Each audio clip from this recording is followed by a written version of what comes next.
Quand j'ai connu Donjon Dragon, je connaissais aucun autre jeu de rôle. En fait, je savais pas qu'il y en avait d'autres qui existaient.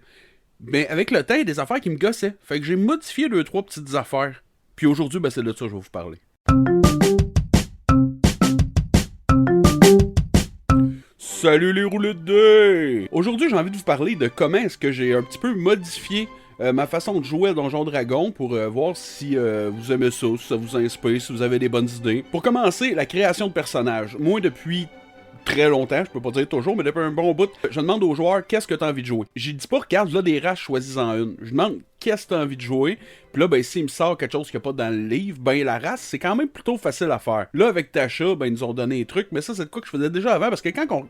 Je peux pas vous expliquer comment je fais, parce que de toute façon, c'est tout écrit à cette heure dans le livre, mais quand tu regardes comment c'est bâti une race, prends pas la tête à Papineau. Deuxième affaire, les critiques et les fumbles. Quand tu regardes les règles, je pense que, ça fait vraiment longtemps que j'ai pas lu ce bout-là, mais si je me trompe pas, le fumble n'existe pas, il y a seulement le 20, et c'est uniquement dans les combats que tu doubles le nombre de dés de dégâts, pas le bonus. Ça veut dire que quand tu roules un 20 pis que t'es tout content en combat, ben si tu fais ça de 1 D8 plus 3, ben là tu fais de 2 D8 plus 3. Je trouvais que ça manquait de...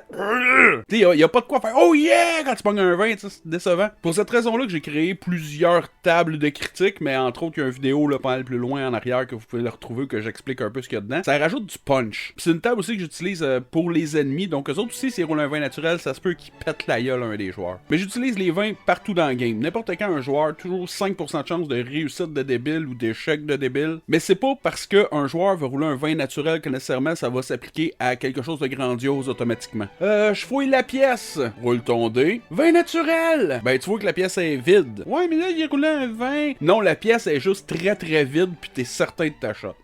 Tu sais, un moment donné. Sauf donc convaincre genre un roi de te prêter son armée le temps de péter la gueule à ton voisin, 20 naturel, eh ben non, là, tu sais, je veux dire, à la limite, il va te fournir une coupe de gars, là. Le fumble, c'est pas la même chose, je trouve que des fois, tu sais, tu fais juste rater, tu rates, tu vas pas nécessairement te péter la gueule d'un escalier à chaque fois que tu vas faire un jet de chaise pour t'asseoir. En combat, c'est quand même plus facile, le fumble, hein. Tu sais, il y en a un qui tire une flèche, rate sa shot, tire dans le dos d'un allié. Tu fais ça avec ton maul, hop, la tête est partie par là-bas. Je trouve ça plus applicable en cas par cas. Tu sais, quand tu le vis, tu le fais. La seule chose qui est certaine, c'est que quand que le joueur fait son 1 naturel en combat, ben c'est la fin de son tour. Une autre chose que je fais, c'est par rapport au degré de difficulté. Faut que tu choisisses un peu c'est quoi le check que le joueur doit avoir pour réussir ou échouer. Je trouve ça pas moi réussir ou échouer. Il y a comme pas de degré. Vous avez peut-être déjà entendu parler du failing forward de Matt Colville. Quand il y a un échec, il peut l'avoir pareil, mais pas de la même manière. C'est le concept du oui mais qu'il y a dans d'autres jeux comme dans Cthulhu Hack, qu'il n'y a pas de non. Le joueur rate pas, il réussit, mais... Fait que tu veux partir en courant pour te cacher avant que le gros méchant arrive, tu rates ton jet, tu réussis, mais tu t'es foulé la cheville. Pour le reste de la journée, tu vas boiter. Diminue un peu la vitesse de déplacement. On délègue ça, pis c'est cool. L'important pour moi, c'est qu'on voit vraiment un degré de réussite ou d'échec. Non pas le dé, le résultat que j'attends me dit à quel point ils ont réussi ou à quel point ils ont raté, mais c'est pas nécessairement un oui ou non. La perception passive, ça, je pense que j'ai dû l'utiliser depuis... ça fait peut-être 4 fois. Je trouve pas tant son je sais à quoi qu'elle sert, mais je trouve pas tant son utilité. L'inspiration, ça c'est autre chose. Je le trouve le fun, mais j'y pense jamais. Et j'avais des joueurs à un moment donné qui avaient tendance à me le rappeler, mais pas en ce moment. L'action help pour aider un joueur, que normalement, quand un joueur fait quelque chose puis que l'autre dit je vais l'aider, dépendamment du jet, ça se peut que je demande au joueur qui aide d'avoir lui aussi son proficiency. En gros, tu fais un athlétisme pour soulever quelque chose de lourd, l'autre vient t'aider. Ben, il n'y a pas besoin d'avoir son proficiency, même le plus faible peut aider, tu sais, s'il y a de la place pour se pogner, là. Mais un jet, mettons, d'investigation, je trouve que quand tu fouilles, l'autre, il t'aide à quoi? Je veux dire, pas besoin d'être 8, il peut passer derrière toi, ils rouleront chacun un jet, mais c'est pas nécessairement applicable. Puis d'un cas comme, mettons, Survival, là, ça peut être intéressant parce que là, t'as le Proficiency, tu sais faire le Survival, puis là, tu te dis, hey, y a-tu quelqu'un qui pourrait m'aider?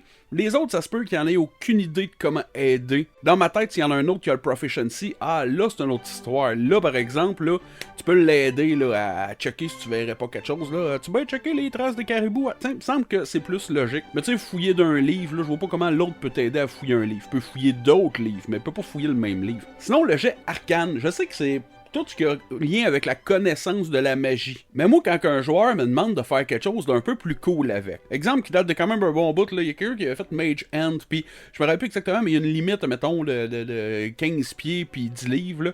Et le gars, il voulait vraiment comme soulever quelque chose de big, je sais plus quoi, mais c'est une affaire genre de 100 livres. Puis là, il dit, au pire, je vais utiliser un autre slot de spell pour être sûr que ça soit plus puissant, pis tout ça. Puis là, je fais, hey gars, Fais-moi donc un jet d'arcane, voir à quel point est-ce qu'aujourd'hui, tu sais, t'es concentré puis tu réussis comme à modifier ce spell-là pour le rendre plus cool. Puis là, ben dans l'exemple que je viens de vous faire, là, il a roulé un très bon jet, je sais plus c'est quoi, mais il a réussi peut-être pas à le garrocher, mais tu sais, il l'a déplacé un peu plus que ce qu'il aurait dû faire normalement avec son jet d'arcane. Je l'utilise aussi pour faire détection de la magie. Il va pas nécessairement savoir si il y a un item magique de caché dans la pièce à côté, mais avec détection de la magie, il va pouvoir ressentir s'il y en a proche.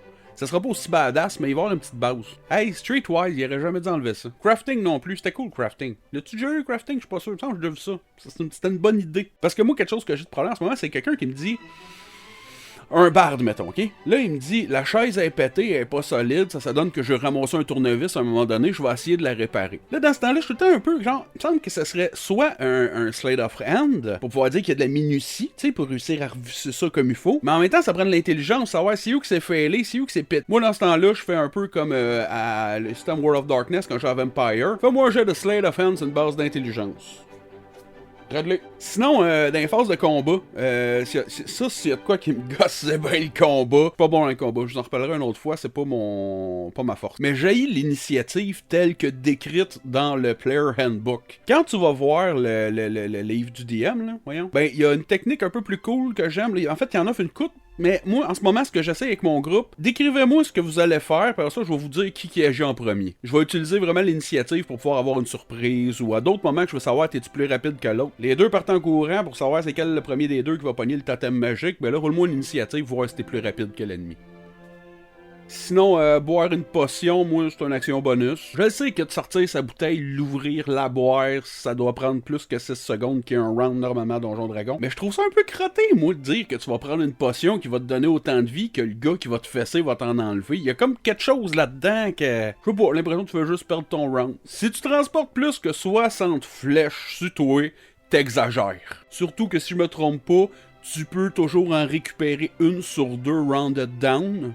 Les règles pour savoir combien loin puis combien haut tu peux sauter, c'est de la boîte. J'ai pas envie d'apprendre un mini-système dans le... On va faire un jet d'athlétisme, là, puis le degré de difficulté va être un petit peu plus haut pour le gnome. Le Goliath, là, ben, il l'enjambe, le trou. Les dés de vie, puis les points de vie, en fait, tout ce package-là, dans les règles de base, je pense que aussitôt que tu fais un repos long, tu récupères tous tes HP, puis tous tes dés de vie, là. Fait que si t'es level 8, mettons, ben là, tu récupères tes 75 points de vie, puis en plus, t'as 8 D8 à lancer pour pouvoir te...